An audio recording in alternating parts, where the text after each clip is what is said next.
who face eternity easily forget what a lifetime means, what an ending means. You know it doesn't have to be this way. No, Kunavine, it does. They need me. Welcome to End of Dragons Daily. We're on day 23 today. This is the daily speculation, lore, mechanics discussion series in which we bounce back and forth ideas about the upcoming X-Pack. Hopefully get a little bit of discussion that just hadn't been happening since the release trailer, I think. As we move into this next week, I'm changing a couple of things. You guys won't see the happy little potato man that usually appears on screen right about now asking for a like or a dislike. No, I really like the graphic. It originally got sent to me by a fan for Twitch streams. It was going to be like a face cam thing, but I thought it'd be a bit better for this. I've used it for like half a year now, and as I mentioned yesterday, I kind of don't like the whole asking for likes and dislikes like prompts, so I'm getting rid of it, and I'm going to see what happens to this video's metrics. To tell you guys the honest truth, I looked at the analytics last night. I've been mostly going off of likes and dislikes, not really focusing on the views, and I kind of want to bump up further, so I don't know what I'm going to do, man, but we'll make this little change here. Also, another week is new thumbnails, should be all fun. Today, we're not going to be talking about Path of Fire versus Heart of Thorns. Instead, I want to talk general stuff about dragons. We'll get to that meteor topic going a little bit forward. I'm still a bit rough emotionally at the moment, so let's see what we got. Hopefully, you guys can understand. And there are a lot of fun things to say, especially coming out of that Deep Sea Dragon Mysteries video. Wow, you guys had a lot of fun inspiration, starting with Saitos, who said, thinking about how things can be so much bigger in the water IRL, so in theory the deep sea dragon can be the biggest dragon of them all. I wanted to include something about this in the video when we were talking about the fact that the Inquest had procured this massive minion. I guess what they're kind of doing is, you know, a blue whale thing, because in real life the largest creature known to have existed, like single organism, I mean there are some plants that are kind of big, if it depends how you classify them, but is the blue whale. It's nuts to me that, especially when you like read about prehistory and what a tiny little insignificant blip of time we are in at the moment, that we also happen to be alive and intelligent and, you know, sentient at the same point as the largest thing we've also ever seen. So I'd like to see ArenaNet go with this. It might not be necessary though. I can kind of imagine the developers thinking early on, well, the underwater combat suits the idea of big creatures better than anything else. And, you know, you even see in the stinger of one of those trailers a giant underwater creature. But nowadays, you know, after what they did with Kralkatorrik, I think they can get big things going. And I don't just mean the final sequence of Kralkatorrik with him dead or dying on Dragonfall and you can walk on his moving body. I mean, even the battle in the auditorium. They did some amazing stuff.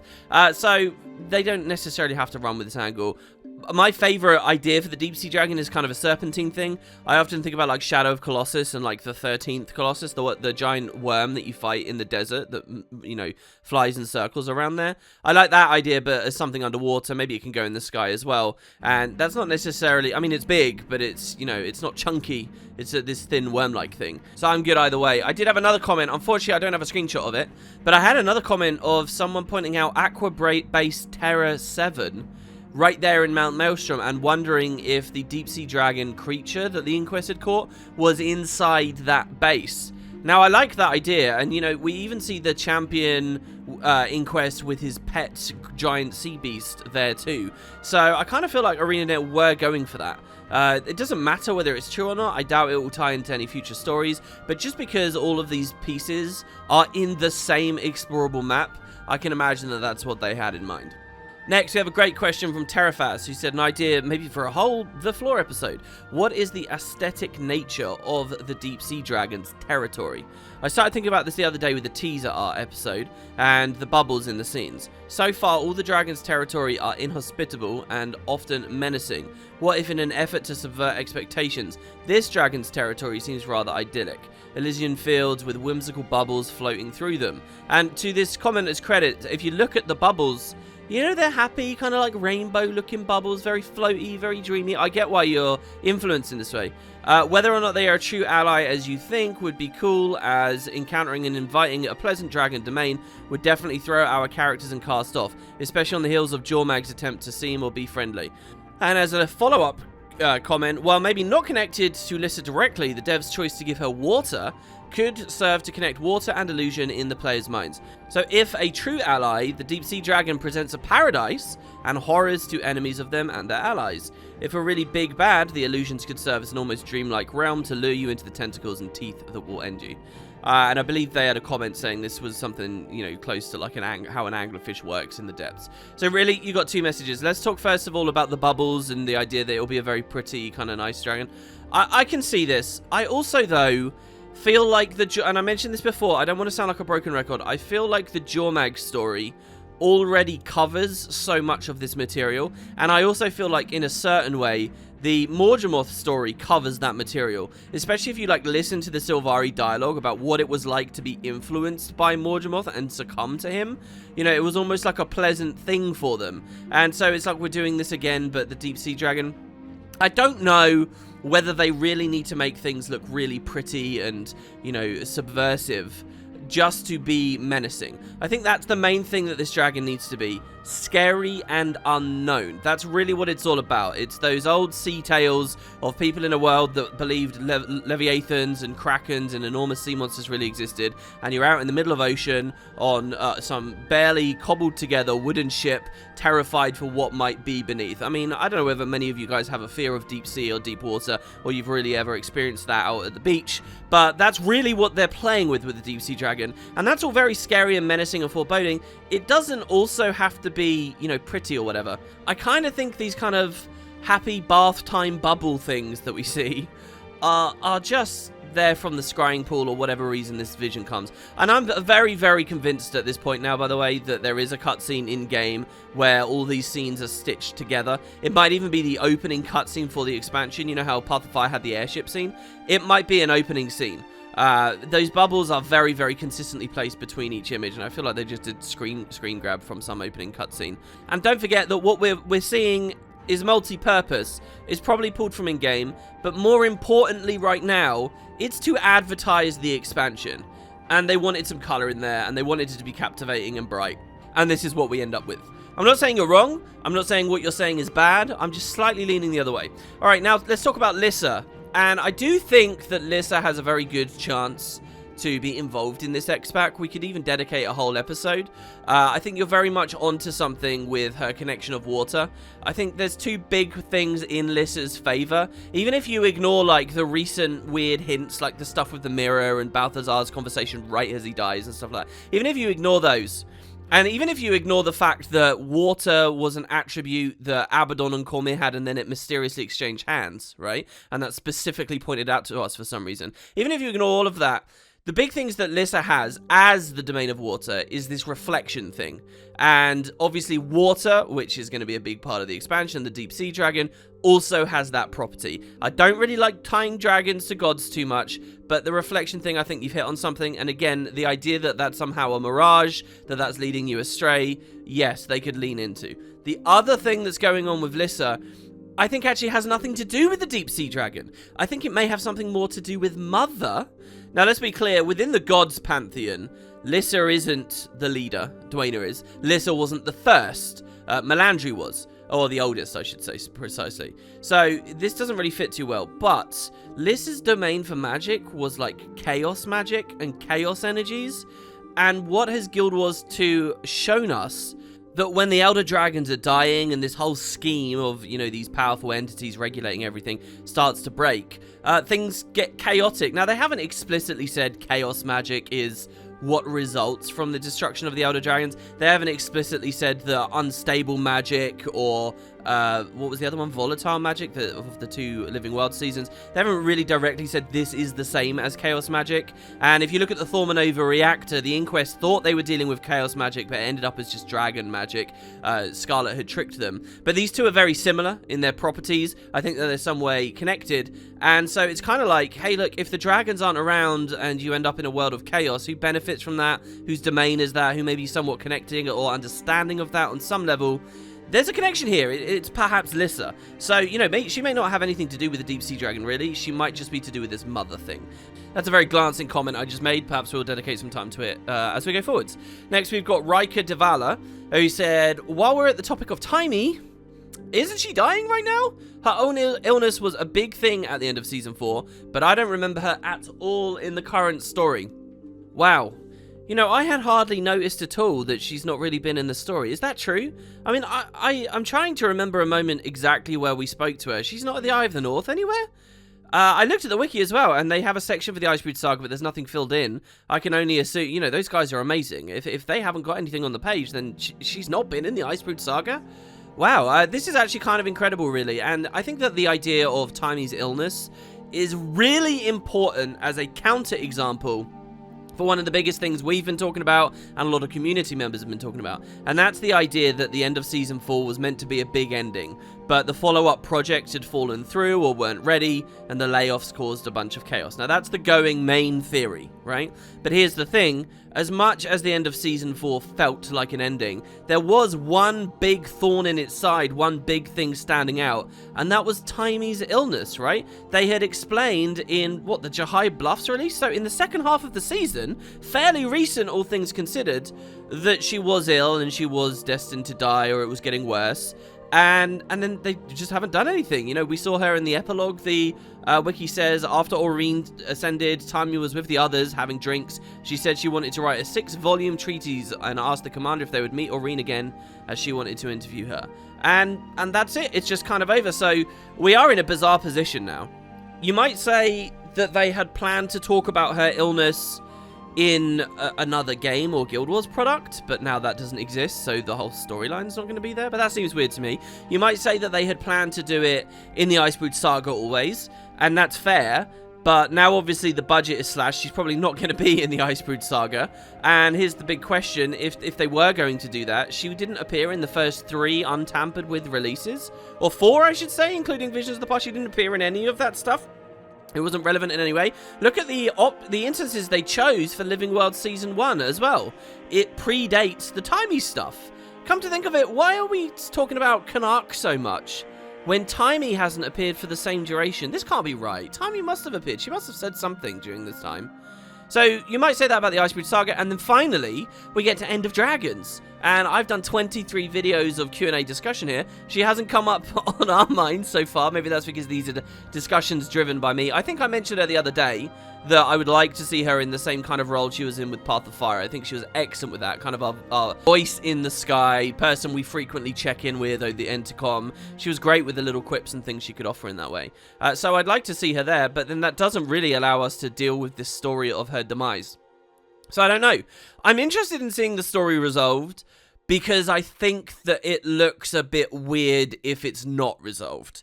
To be honest, I don't really have any emotional stakes in the character or the idea of her degenerative disease at all. I kind of viewed the fact that she needed a golem to move around and that she was a little bit impaired when she didn't have it as kind of like a nice little bit of flavor and texture that is otherwise completely inconsequential to the character. That's how I've always viewed it. I've never attached to it. I think that's kind of a superficial thing to attach to. There are much more interesting and powerful things to observe about a character. And now it's like, you know, they kind of want to put it in the spotlight somewhere. But in what way do they do it that makes it really interesting for me? And I might be a minority here. I'm willing to accept that. I just don't know. It's a great thing to wonder about. You guys should definitely give me lots of response on this one.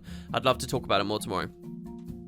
A fun little sidebar from Demark here. Speaking of Elder Dragon names, which one has the coolest? I'm torn between Zaitan and Kralkatoric. And honestly, Selbub sounds cool too. You sound like a man after my own heart. I'm torn between those two as well. Zaitan is incredible, and you know, except for the fact that now in the broader context and the larger scheme he seems small, he seems like a diminutive mini Elder Dragon nowadays. Aside from that, I think he's got the coolest theme and he's badass and he's edgy. I really like Zaitan, great name. He even kind of fits like the whole Aurene thing to me. Zaitan, it seems to work. Kralkatoric, I also love as a name, just like the peaks and how many hard, jagged elements there are in there, kind of reflecting his harsh, crystalline nature. Also, it's a nice, long, wordy, difficult thing to say. I remember when I first read Kralkatoric, and I used to do all those discussions on the Guild Wars 2 Guru forums. For a long time, I didn't really know how to say it out loud, as was true with so many different things with this lore universe. Finally, Selbub. Selbub is not cool. Alright, please, no Selbub. This was a whole discussion that could have made it into the Deep Sea Dragon video. but I wanted to keep it a little bit more about the universe and a little bit more about the lore. And here's the story that nobody knew what to call the DSD, and a lot of us have kind of gone to the phrase DSD now. That was always there, I suppose, but it became very funny once we all realized how edgy the Elder Dragons were. You know, look at these other names, Zaitan and Kralkatorrik and Primordus. Jormag is probably the lamest name, can I just say. It would be funny if it was just something really cute and sweet. So Bubbles ended up catching on. I actually think I remember one guy had like the claim to fame for the invention of the phrase Bubbles. And I think it was legit. Like, one person started saying on the forums, it picked up from there, and for a long time I think they were even in my community watching videos, which was very, very cool. Anyway, we all loved that name, and it wasn't until Season 2 when S came around that Bubbles sort of fell away. It didn't really work anymore, so people decided to reverse it, and that's where Cell Bub comes from. Look, I can accept Taimi or someone of that nature saying this word in-game as a joke and a little bit of a nod and a little bit of a reference, but beyond that, please no. And by the way, what do you guys think the odds are that those bubbles in the trailer, not the trailer, the new promotional images, I've been getting them confused in the video, the new promo images are meant to bring us in mind of the deep sea dragon because of the community's calling him Bubbles? Is that wrong?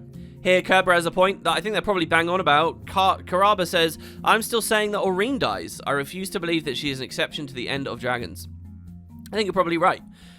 Even if only for the fact I can't visualize how this is a compelling universe post-Elder Dragons if we have a friendly one that still exists and is on our side. And not only that, alright, let's look at Aurene precisely. She is not just geared as a new Elder Dragon that likes us. She is a prismatic Elder Dragon that has managed to take in the energies that tore Kralkatorrik apart. She's not just an Elder Dragon, and she's a special Elder Dragon. Not special because she likes us, special because of the fundamental question of her birth and all the different magic she's taken in, and she's not crazy. Now that is a huge thing. The only other entity that we can even speculate might be like that might be Mother, you know, a spirit of the wild or whatever, and we can go into those theories. So the story is kind of poised to not just have Aurene alive at the end of all of this, but Aurene as the new Mother, Aurene with everything. And that's fine. That works very well as an ending to Guild Wars 2 and exploring Tyria for this 1,000-year era, all right? It kind of closes the book at that point, I think. I don't know what you can have that's remotely compelling when Aurene, in theory, could just bust in and say, no, stop this children now, and wag her finger at you, and you kind of have to listen. And there's no, like, fundamental chaos in the universe, and it's like this big step down, the power fantasy, which I think that a lot of games and a lot of products end up struggling with. So if we are going on with Guild Wars, whether that be in Guild Wars 2 or another game, around this period of time, this era of the timeline, if we're properly going on with it, Aurene can't be there, I don't think. I think this has to be a bittersweet ending, where they close the arc out, but there has to be something still going on, and I think that bitter part is probably the death of Aurene. So yeah, if Aurene survives this and is the new Grand Poobah, I think that will be the same world where we see a teaser for Project Tyria. And by the way, Project Tyria I don't think would be set 5 years from now. I think Project Tyria would be set like 1,000 years from now, or earlier. You know, I've always maintained that one of the most compelling eras for Tyria as a setting was about 20 years before pre-Searing. They could go back there, or they could even do something where they go way, way, way back. Not necessarily the previous Elder Dragon cycle, where we've just swapped our races for new races. Like now it's not the Asura on the Tarnished Coast, it's the Masat on the Tarnished Coast. And now it's not the Norn in the Shiver Peaks, it's the Jotun in the Shiver Peaks, etc, etc, etc. I don't know whether that's a great idea, especially because in that world, you can't have the current games inform the prequel game. Your opportunities for connections are very, very, very limited. And then you're just looking at the fundamentals of what the fantasy is. And it wasn't built for the purpose of being a compelling place to live in. It was built for looking mysterious through the lens 1,000 years in the future. I'm kind of digging a little bit, I think, into the writer's room too much here. So let me stop. But yes, I think Aurene has a good chance of dying, and you're the first person I've seen drop a message like that.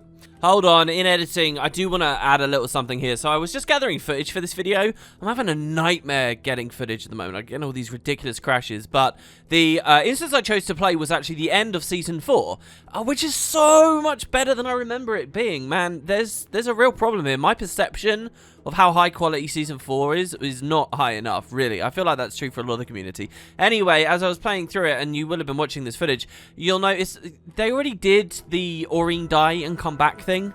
And they have that idea that, first of all, I think narratively it might be a bit of a mistake to go into that again. So if Aurene dies again, it will be for good. But the fact that they did that before kind of leaves a bit of a loose end, and that's the fact that she ate Lich magic, she ate Joko magic, and she came back last time. So why couldn't she do that again? I think, you know, by the time she dies, if we're dealing with these really, really grand stories, we'll be way beyond that. You could have asked that question of any of the Elder Dragons so far. Presumably, they've all eaten a Lich or two over time. They've had thousands of years, right? But, yeah, did want to acknowledge that. Blackfire says, I don't think the Deep Sea Dragon will be in any way the mother Kralkatorrik referred to, for one simple reason. It throws out balance. Having Mother Dragon implies that it is greater and larger, but the whole point of the 6 dragons is that they're roughly equal and they maintain balance. Having one of the dragons be the parent of the others doesn't fit thematically to me. I would like this mother to go entirely in a different direction and perhaps be the focus of the story going forwards. It's funny because as I read your message, I was going in the complete reverse direction. And I was thinking to myself, well, yeah, you know, he whispered Mother. We're all in a frenzy and whipped up as though Mother's going to appear in the expansion. But who says that Mother should? Mother could have been out of the picture years ago. Mother might have been devoured by her children like a spider is eaten by her young. And then the energy just got divided up. And Kralkatorrik kind of whispers her name, not because she's around and doing anything, but just because, you know, Kralkatorrik's death was kind of a big story as a family line, you know? It made us think of Glint. I mean, the line was directly preceded by him talking about having to destroy something he loved when he killed his daughter, and then he just thinks of Mother a little bit later. So, yeah, you know, I think there's a chance that Mother might not even have anything to do here. You want it to entirely focus on her, and I think that's really where we get into the End of Dragons side of stuff. If this expansion wasn't called End of Dragons, and Ruby hadn't said, we have been building entirely to this point, you know, I might not believe Mother's going to be around, but because it looks like they're closing the door, it feels like to close the door, we have to look at what opened it. And what opened it has something to do with Mother, you know, at the birth of the first cycle. You know, we're talking about the current cycle, the current awakening. We know a little bit about the one 10,000 years ago. Who knows how many cycles there were before that, over hundreds of thousands of years before we're finally back at Mother. Like, I remember when I first covered Mother, I made it very clear in that video, we are talking about some ancient stuff. This is as ancient as the franchise has ever dared to talk about. We are really, really, really far back in theory. Even if you believe there's only been, like, 3 risings ever. Even if you believe that, Mother is still enormously long ago. What the hell would she have been doing this whole time? My theory, and I think this is rock solid, this is a moment, alright, remember this, I think Mother will appear, but only in the scrying pool. I think there'll be a little bit more focus on that as like a time travel, like, vision device that gives us answers to the deep history. And I think that whatever she says will be the catalyst for the final act of the game. Maybe a Dragon Royale or whatever. Aurene might learn through this that she is destined to be the new Mother, and then we get an ending, and then Project Tyr is announced, or something. You don't have to believe every part of that, but the idea that Mother is in the scrying pool in this expansion, and that's the only way in which we interact with her, I'm running with it, I really am. Goofy, oh man, and then what if they put like Baltec in as a stinger or something? Alright, I'm going off the racks. Finally, we have Goofy the Duck, who wanted to tell me about saving videos. Favorite videos, you just click save and the options there. I do it all the time. Yeah, apparently favoriting does still exist on YouTube. It's just like a personal playlist for you now. I don't think it affects search engine optimization or any of that. So it's different, but from the user's end, it is there. And so thank you for informing me about that. Look, guys, I really got to do something to get more people watching. With the original Guild Wars 2 Daily, you know, when the community was tiny, really, we were still getting at least 10k a day. So I'm really trying to get back up to that level. You guys will probably see some more changes as we go forwards. And can I just encourage you guys, please share it with your friends. You know, that stuff we talked about with Patreon and stuff, really what matters and what would help more than anything is just getting more watchers. And thank you very much for watching. Really, I'm going through a difficult time at the moment, so it's nice to have some regularity and people out there in the comments. Let's keep talking about Guild Wars. Thanks, everybody. I'll see you tomorrow.